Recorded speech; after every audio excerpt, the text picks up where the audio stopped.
আপনি গুনাহ করতেছেন, নামাজ ছাইরেন না। আল্লাহর কসম,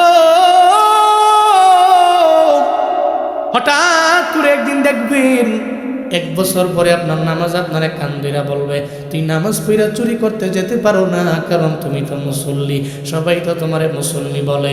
আপনি টানা 1 মাস নামাজ আদায় করলে সব জায়গায় দেখবেন আপনার নামের পেছনে লাগাইয়া দিল একটা লকব, ওই লোকটা মুসল্লি মানে নামাজি। যেই বান্দা নামাজি ও তো চুরিও করতে পারে না, যেই বান্দা নামাজি ও ডাকাতি করতে পারে না, যেই বান্দা নামাজি ও দুর্নীতি করতে পারে না, যেই বান্দা নামাজি অন্যের উপরে নির্যাতন করতে পারে না, যেই বান্দা নামাজি ওই বান্দা তো অন্যের হক মাইরা দিতে পারে, নামাজি বান্দা পারে না। এই জন্য সব কিছুর মূলে হলো নামাজ।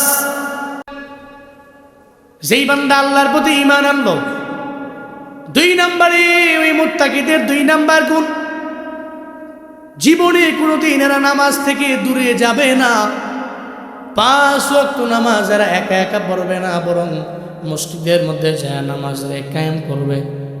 ওয়ারকাউ মা'আর রাকিঈন ওয়াসজুদু মা'আস সাজিদিন।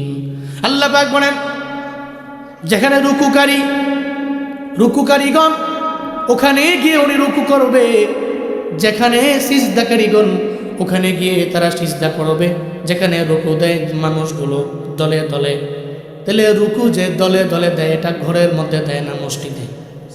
কোথায়? মসজিদে। এরা মসজিদের মধ্যে ধরে যাবে,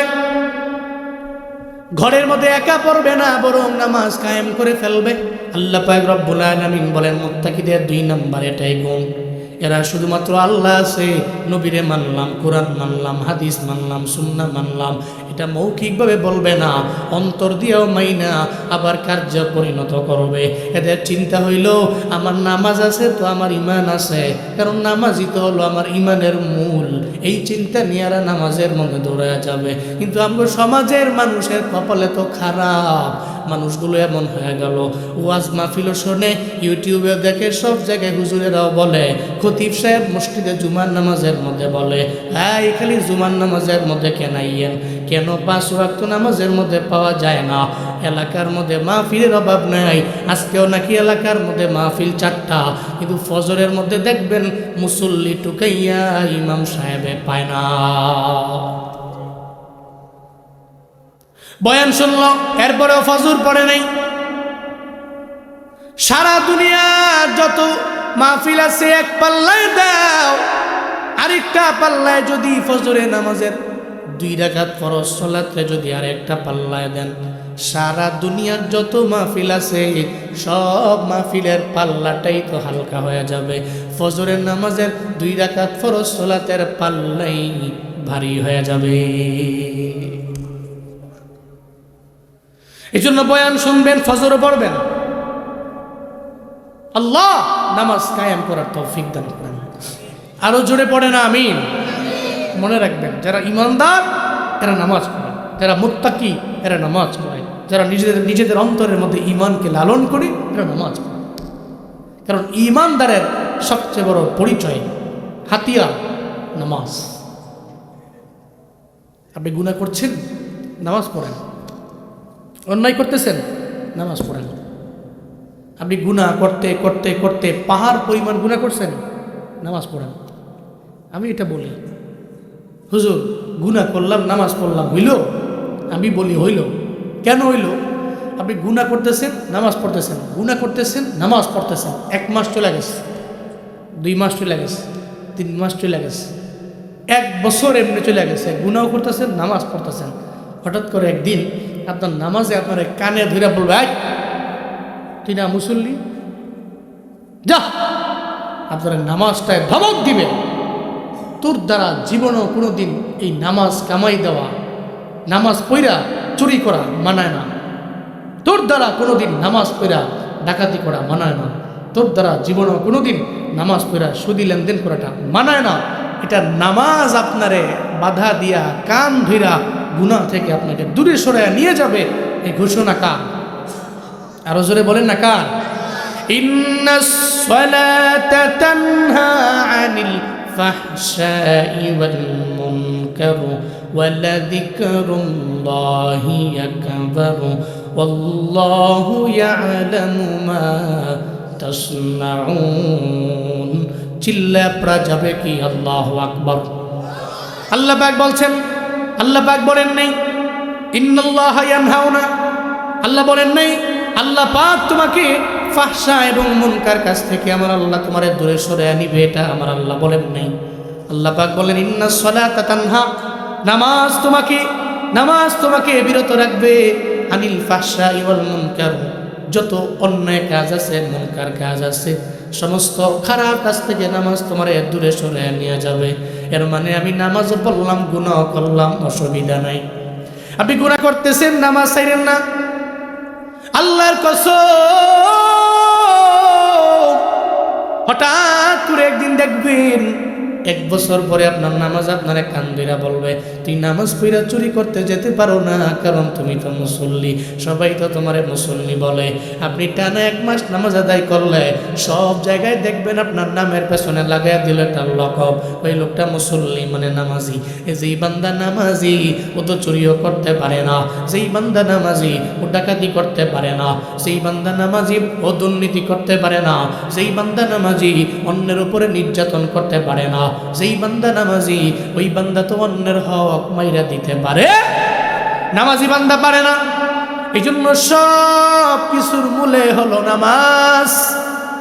নামাজ ঠিক তো সমাজ ঠিক হয়ে যাবে, নামাজ ঠিক তো বান্দা ঠিক হয়ে যাবে, নামাজ ঠিক তো আমার সোসাইটি পরিবর্তন হবে, নামাজ ঠিক তো আমার পাড়া ঠিক হয়ে যাবে, নামাজ ঠিক তো আমার মহল্লা ঠিক হয়ে যাবে।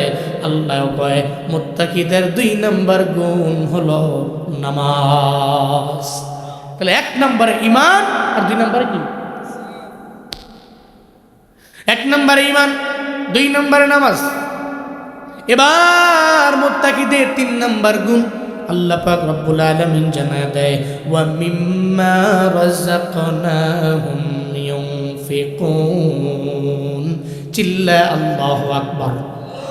আল্লাহ পাক বলেন 1 নম্বরে লাগবে ঈমান, 2 নম্বরে নামাজ, 3 নম্বরে লাগবে বান্দাকে আমি আল্লাহ মায়া করে যে রিজিক দিলাম, আমি আল্লাহর দেওয়া রিজিক থেকে বান্দা ব্যয় করবে। এই কুমিল্লার নিমসারের মুসলমানেরা একটু আমায় বলেন না, রিজিক দেওয়ার মালিককে? আবার কেড়ে নিতে পারেন কে? রিজিক কিপটামি করা যাবে না, বকিলামিও করা যাবে না। যে আল্লাহ দিতে পারে ওই আল্লাহ আবার কেড়ে নিয়ে চাইতে পারে কি পারে না? নদীর এপার ভাঙ্গে ওপার করে, এই তো নদীর খেলা। সকাল বেলার ধনী রে তুই ফকির সন্ধ্যা বেলা। আমি এখন আছি ধনী, কালকে আমি গরিব। আবার ওই গরিব থেকে আল্লাহ চাইলে আমার ধনী বানাইতে পারেন। এই ময়দানে বহু মুরব্বী আছেন, এমন একটা সময় গেছে আপনি ঠিক মতো 3 বেলার খাবার আপনি খাইতে পারেন নাই। আমার এলাকার মধ্যে এখনো আছে এমন মুরব্বী, বাড়ির মধ্যে 3 তলা বিল্ডিং আছে, ছেলেরা বিদেশে গেছে, এখন সময়টারে আমার আল্লাহ ফিরে দিয়েছে। মাঝে মাঝে আমার দাদির কাছে গেলে দাদি আমার কিসা শোনায়, দেখো না ওই যে মসজিদের পাশে 3 তলা বিল্ডিংয়ের মালিক যিনি, উনি আমাদের বাড়ির মধ্যে কাজ করতো, লাগি থাকাম, সারা বছর লাগে কাম করতো, খালি খাওয়াইলেই তো হয়ে যাইতো, খালি খাওয়ার জন্য পেটে দেয় মানুষের দ্বারে দ্বারে ঘুরতো, মানুষের দরবারে গিয়া কাজ করতো। আল্লাহ পাক 3টা ছেলের মাধ্যমে এখন সময়টারে এমন পরিবর্তন বানায় দিল, এখন সে 3 তলা বিল্ডিং এর মালিক, আবার গিজারের পানি গরম করা ছাড়া গোসল করে না। আল্লাহ সময় ফিরে দিল। আল্লাহ কয় তুই ছিলি গরিব, ধনী বানাইলাম আমি রব, আমি আল্লাহ। রিজিক দেওয়ার ক্ষমতা দুনিয়ার কোনো বান্দার দরবারে দেন নাই আমার আল্লাহ। চিল্লা বলেন না, রিজিক দেওয়ার মালিক কে? সম্পদ দেওয়ার মালিক আমার আল্লাহ, চাইলে আবার কেড়ে নিতে পারে আমার আল্লাহ। এই জন্য জীবনও কোনোদিন সম্পদ পেয়ে মনে করবেন না এটা আমার, মনে করবেন আল্লাহ পাক দিয়েছেন, আল্লাহ দিছেন আমারে, আমিও দিব আল্লাহরে। এই জন্য কৃপণতা করা যাবে না, বকিলামিও করা যাবে না।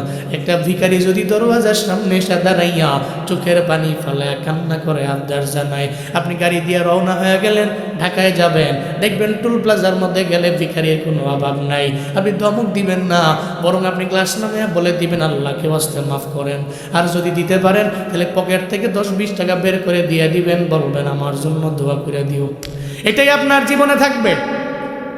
ওই ভিখারি যদি ফেক না হইয়া রিয়েল একটা ভিখারি হয়, আর যদি রবের দরবারে মুনাজাত ধরে, আল্লাহর দরবারে যদি বলে আল্লাহ এই মানুষটা বিপদের মধ্যে পড়ার পরে আমার সাহায্য করলো, আমি আমার ছেলের জন্য একটা মজাই টাকা দিয়া কিনে আমি বাড়ির মধ্যে নিয়ে যাইতে পারবো, একটা ছেলের মুখের মধ্যে হাসি ফোটানোর জন্য এই যে পিতা মাতায় নিজের ভিখারি বানাইয়া মানুষের দ্বারে দ্বারে দ্বারে দ্বারে ঘুরলো, আপনিও ফিরে দিলেন না, আপনি দিয়ে দিলেন, হতে পারে আপনার নাজাতের ওসিলা হয়ে যাবে।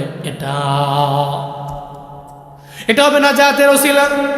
আর কোন সময়ের কোন দান আল্লাহ পাক কবুল করবেন জানা নাই, কোন টাইমে আমার আমল কবুল হয়ে যাবে জানা নাই।